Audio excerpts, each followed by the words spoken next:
So now in this video we're going to cascade a PNP and an NPN bipolar junction transistors wired as emitter followers. So we got signal voltage coming in. It's going to go up 0.6 volts through the PNP and then down 0.6 volts from the NPN. Ultimately we have the voltage that we set in being the voltage that comes out, but the trim pot doesn't have to provide power, which would throw off its voltage. The transistors provide the power.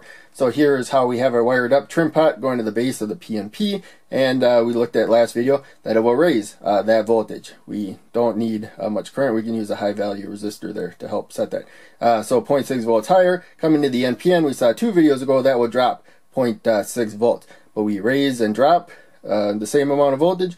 Then ultimately we have the voltage coming in being the voltage coming out. I added LEDs to the circuit, or a LED I should say, for a visual effect as well. We'll zoom back, turn the power on. So I'll just kind of set the trim pot below what it will take to light the LED, or that's ground. There we go. That's halfway.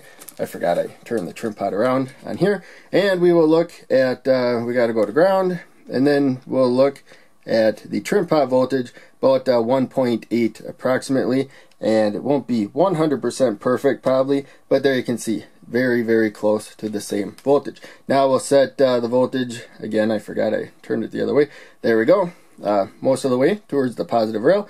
We'll see the voltage that we got as about 3.8 approximately, a little bit less, so probably a little bit less than 3.8 at the output right there. So not 100% lined up, but very, very close enough to say that the voltage in is pretty much the voltage out. Make sure you turn off the multimeter when you are done.